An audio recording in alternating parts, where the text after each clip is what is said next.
Okay, pag-usapan natin tong tong mga parameters ito. Attach, tapos syempre, ang una mong ilalagay is yung key na binigay sa iyo ng admin. Then alam niyo na to, yung buy target mo, kung magkano yung TP, tapos sa sell naman kung magkano yung target mo. Then yung SL mo sa buy at saka yung SL mo sa sell. Mababa yung SL ko sa sell, no, kasi pagka lumipad, talagang nilipad yan no. Kaya 15 lang. Tapos dito is 50. Madalas hindi naman to tinatamaan, no? Tong 50 ko. Pero pagka may time talaga natatamaan yan. Pero mababawi mo yan pagka consistent lang, no? Then yung volume per order, yan yung lot natin at hindi ko na ginagalaw yan, 0.01 lang. Tapos ito yung start trailing natin. Magi-start na mag-trail sa buy. Yung natin, yung EA natin, pagka na-hit mo na yung $7, in currency yan. Lahat ng ito in currency. $7, magte-trail siya ng 10%. Kunwari, nasa na siya, nasa $7, no? Magkano yung ite-trail niya? 10% ng $7, so nasa 0.7 lang, no? Pagka na-hit yun, tinamaan niya, at least hindi ka mawawalan, hindi ka talo. Meron ang 0.7, no? Kaya ginagawa akong 10% to, pagka ginawa ko sing 50, madalas tinatamaan yan. Pero pagka 10%, hindi muna niya tinatamaan. Minsan, tumataas pa. Okay? Tapos, ayan, start trailing. Pwede ninyong gawin automated to. Your EA, your rules. Sa inyo na to, binili ninyo, masusunod kayo. Kung ano yung gusto ninyong gawin, manual ba yung mga TP or automatic. Yan nyo lang. MACD time frame, 5 minutes. Tapos, use confirmations. Naka-on lang ako. Ito yung hindi siya kaagad-agad. Halimbawa, nakadetect siya ng signal. Hindi siya kaagad-agad na papasok. Maghintay mo na ng confirmation ng dalawang candles na titingnan mo na, okay ba to? Ayon sa dalawang candles na to, okay naman, pasok na ako. Ganun siya pagka naka-true.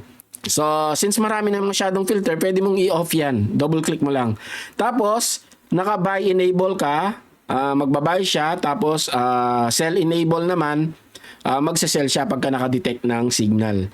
Okay, slippage, ayan nyo yan, pati itong magic number. Ngayon, itong equity drawdown, no, halimbawa, nakita niya yung equity mo is $50, $150, tapos, bumaba yung total equity mo ng 75, nakita niya, na-detect niya, 50% na lang yung niya. I-stop na natin lahat para safe pa yung natitirang 50%, no? Ngayon, kung gusto mong all-in, lahat, 100, lagay mo dito, 100% ng hanggat hindi ka nauubos, di siya hihinto. Okay? So, dito, pang safety lang, 50%. So, pagka bumaba ng, kunwari, 150, bumaba ng 75 yung 150 yung capital mo, bumaba ng 75 yung equity mo, i-stop niya yung mga naka-order. Ipoprotect ka niya dun sa part na yon. Minimum equity per slot, ito na yung mga nagiging problem nung iba. Bakit daw walang trade? Kasi, naging mas mababa na yung, yung equity nila compare dito. Para mag-run ito, kailangan mas mababa ito kaysa sa equity ninyo. Kung 150 yung equity ninyo, tapos naka 100 to, goods pa tayo. Pwede pa siyang mag-trade ng isa. Kasi nga, 100 yung required niya para magkaroon ng slot. Halimbawa, meron kang 150, no? Ginawa mo to, 75. Ginawa mo 75. Ang kaya niyang i-trade is dalawa. Meaning, halimbawa, nag-signal ngayong 1 o'clock. 2 o'clock, nagkaroon ulit ng signal. So, meron kang isang floating tapos nagkaroon ulit ng signal, papasok yan kasi pasok yung equity mo. Meron pang 75 kasi yung una 75, no? Tapos pangalawa 75 ulit. Pasok yung equity mo kasi 150 yung total na equity mo. Kaya lang pagka nagkaroon ka ng drawdown, yun yung magiging problem natin. Kunwari 150 yung capital mo. Tapos nilagay mo dito 75. Nagkaroon ng isang order. Tapos yung order na yon is nagkaroon ng drawdown. So yung natitira sa equity mo is wala ng 75, hindi na siya mag-order. Kahit magkaroon ng bagong signal. So better para maging safe, ang gawin mo dito is 60 siguro. Yan, 60. Pwede na yan. Para at least meron ka man drawdown na 10, 15, pwede pa rin siyang magpasok. So ako 100 yan. Okay na ako sa 100 kasi para safety tayo, no? 100 isang trade lang sa 100 dapat nga 333 yan no, para safety tayo. Pero syempre tayong mga Pinoy, karamihan ay hindi naman ma-budget para sa ganito, sa forex. Ginawa nating 100. Ito wag na ninyong pansinin to, para sa amin to sa dev, no. Tapos ito Target profit today. Halimbawa, 50 yung nilagay mo at na-hit na yung 50, okay na yan. Hindi na siya magte-trade sa susunod na mga signal. Pagka na-hit mo na yan, okay? Pero kung may current kung may current na gumagana, like may floating ka, hindi naman niya isasara. Hindi naman ibig sabihin na isasara niya yon. Pwedeng yung balance mo is lumampas pa dun sa target mo dito, like 50, no? Kaya lang, meron kang floating, naging, 60. Tumaas, mas lalampas pa. Ngayon ito, avoid trading. Ito na yung sinasabi ng iba, no, nag-trade siya sa taas. Ito 'yon para maiwasan natin. Ito yung pang-iwas natin, no.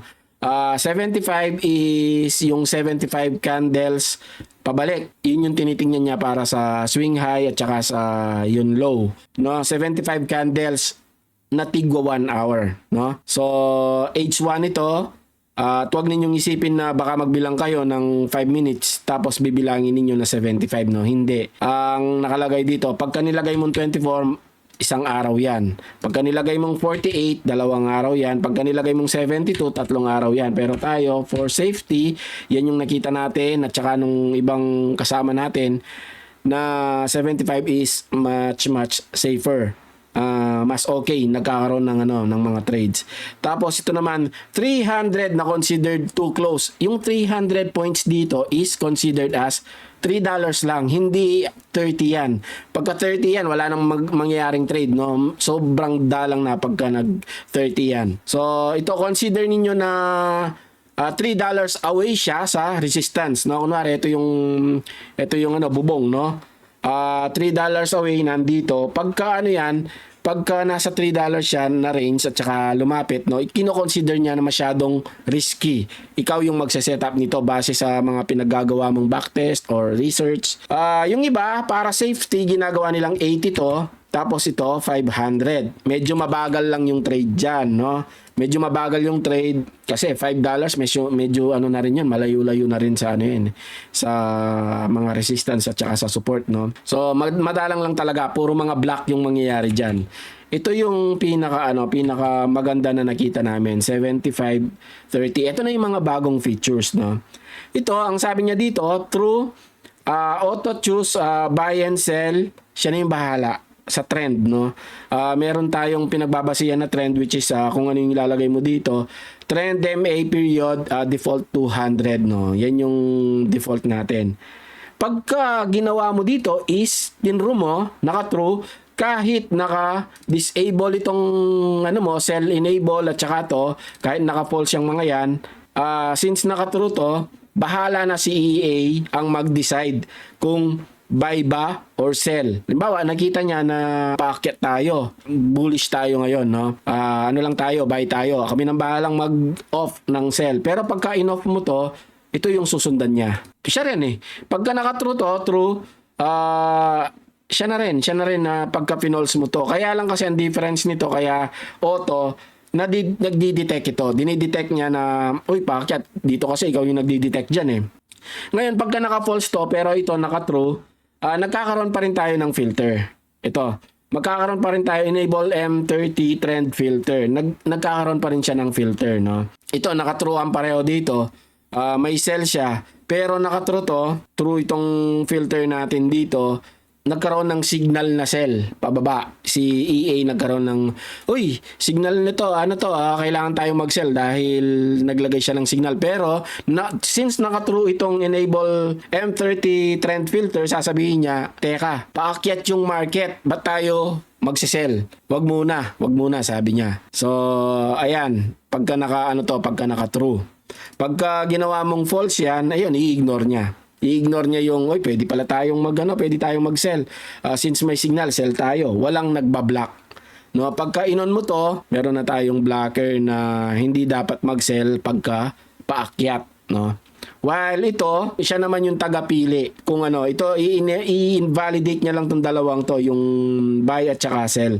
Ito gagawin niya, siya na yung balang mag-on and off sa sell at saka buy. Maganda, nakatrong pareho to. Pag gusto mo pareho kung nakakakuha sa sa buy and sell, no. Mag-backtest kayo para pasok din sa standard ninyo yung mga nandito, no. Kahit kasi ako pumapalpak din sa mga to. Hindi naman porke kami yung gumawa, ay perfect na ganito. Kasi kung perfect kami at alam namin yung mangyayari dito, dito pa lang, dito pa lang ispaldo na, no? Dito pa lang paldo na. Baka hindi natin ibebenta ng ganyan na halaga lang. Baka ibenta natin sa mas malalaking mga institusyon. Okay?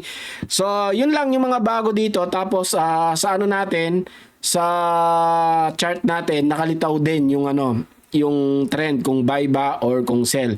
Nagbabase tayo sa sa 200 na MA, 200 period. So I think napahaba na naman tayo, no. Ginagawa ko sana mas shorter pa, pero ayan, 22 minutes. Parang nag-zoom na rin tayo, no. Nagkaroon na rin tayo ng webinar. Okay? Hanggang dito na lang. Maraming salamat and God bless mga tol.